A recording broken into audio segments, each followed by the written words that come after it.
Mu Rwanda umwuga w'ubuhanzi wagiye ugaragaza iterambere ku rugero rushimishije bitewe nuko abawugiyemo bagiye bakuramo agatubutse cyangwa se baba abakire kubera uyu mwuga. Tukaba tugiye kugaruka ku rutonde rw'abahanzi bafite amafaranga menshi kurusha abandi mu Rwanda. Urutonde rukaba rwarakozwe hashingiwe ku mitungo aba bahanzi bafite n'ibindi bikorwa abagenda bakora bibinjiriza amafaranga. Twihuse reka duhere ku mwanya wa mbere. Ku mwanya wa mbere turasanga King James. Uyu muhanzi ubusanzwe witwa Ruhumuriza James, akaba ariyo mazina yiswe n'ababyeyi bamubyara. Uyu muhanzi aririmba mu njyana ya R&B ndetse na Afrobeat, ari nazo uzatumye amenyekana. King James niwe watwaye irushanwa rya Primus Guma Guma Superstar ku nshuro yaryo ya kabiri, aho yafashe asaga miliyoni 24 z'amanyarwanda. King James aza kuri uyu mwanya kubera ibindi bikorwa akora, aho afite uruganda rwa Mice Production ndetse na Big Supermarket. Ku mwanya wa kabiri turasanga Bruce Melody. Uyu muhanzi witwa Bruce Itayiwacu, akaba nawe yarabaye icyamamare mu muziki w'u Rwanda, aho n'ibikorwa byinshi bimwinjiriza biri mu mwuga w'umuziki. Muri ibyo bikorwa hakaba harimo inzu itunganya indirimbo ye yitwa Igitangaza Music, aho anayibereye umuyobozi ndetse ari muri bamwe bashinze televiziyo ya Isibo TV.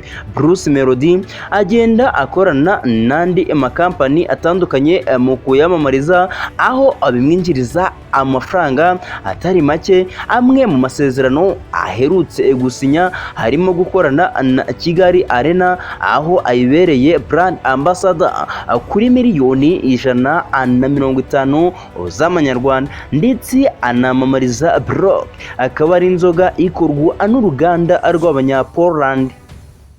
Ku mwanya wa gatatu turasanga Knowless. Ubusanzwe Knowless yitwa Jean d'Arc Ingabire Butera, akaba ari umwe mu bahanzi b'abakobwa bamamaye muri uyu mwuga w'umuziki. Uyu muhanzi ubana n'umuproducer niwe muhanzi w'umukobwa wabashije kuba yatwara Primus Guma Guma Superstar. Knowless ugenda mu modoka nziza cyane ndetse akaba natuye mu nzu nziza cyane i Nyamata, akaba yarabaye na brand ambassador wa Airtel.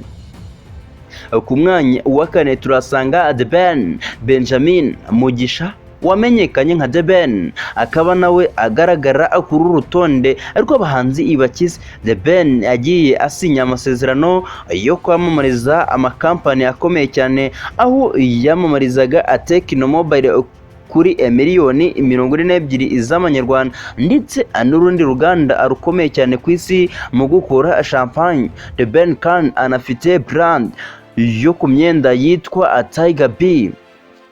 Ni mu gihe ku mwanya wa gatanu turasanga Tom Close Thomas Muyombo, nawe akaba aza kuri urutonde rw'abahanzi bakize. Uyu Tom Close akaba ari umuririmbyi ndetse n'umuganga wabigize umwuga. Tom Close niwe umuhanzi wa mbere watwaye Primus Guma Guma Superstar, aho yafashe miliyoni 14 z'amanyarwanda. Bikaba bivuga ko amafaranga ye menshi ayakura mu mwuga wo kuririmba ndetse n'ubuvuzi. Tom Close yagizwe umuyobozi w'ikigo cya Regional Center for Blood Transfusion.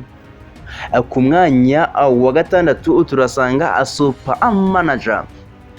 Gakumba Patrick yamenyekanye mu muziki nka Super Manager, akaba akunda kurangwa no kugira urubyiruko inama yo gukora cyane ndetse no gukunda igihugu cyabo. Mbere yuko aza mu muziki yakoraga ibijyanye no kugurisha abakinnyi, harimo uwitwa Kagre Meddy yagurishije muri Simba FC amukuye muri Gor Mahia yo muri Kenya. Super Manager ahandi akura amafaranga harimo no kwamamaza, aho yagiranye amasezerano n'uruganda rwa Speranza Group Limited. Ku mwanya wa karindwi turasanga Amedy Ingabo Meda Gilbert, uzwi nka Amedy, yamenyekanye mu njyana ya R&B. Uyu muhanzi wituriye muri Leta Zunze Ubumwe za Amerika, aho anaheruka gukorera iyo ubukwe, akaba ari we muhanzi wabashije kuba yagira miliyoni nyinshi kuri YouTube bitewe n'indirimbo yakunzwe cyane, yarebwe na miliyoni 52 zose. Meddy yagiye agirana amasezerano n'ibigo bikomeye harimo nka Airtel. Ku mwanya wa 8 turasanga Riderman Emery Gatsinzi wamenyekanye mu muziki nka Riderman, akaba aririmba mu njyana hip hop. Yagiye akundwa bitewe n'uburyo yandikaga indirimbo ziwe mu buryo bumeze neza. Amafaranga menshi bivugwa ko yakuye mu nzu itunganya indirimbo Ibisumizi, ndetse na kampani nyinshi agenda yamamariza nka MTN ndetse na Infinix. Ku mwanya wa 9 turasanga Platini, umuhanzi Neme Platini uzwi nka Platini P, yamenyekanye cyane mu itsinda rya Dream Boys, akaba akorera umuziki mu nzu ireberera inyungu z'abahanzi uzwi nka Akina Music iyobowe na Clement.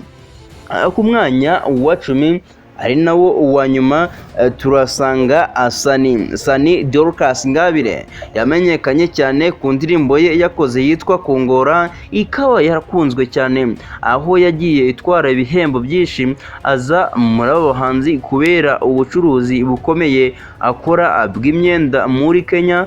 Mu mwaka wa 2019 indirimbo yabo ya Kongora niyo yabaye indirimbo yahenze mu Rwanda mu buryo bw'amajwi. Sani kandi aherutse no kugura inzu ya miliyoni 80 z'amanyarwanda. Mwakoze kubana natwe, ibyegeranyo byacu nakagaruka. Ciao ciao.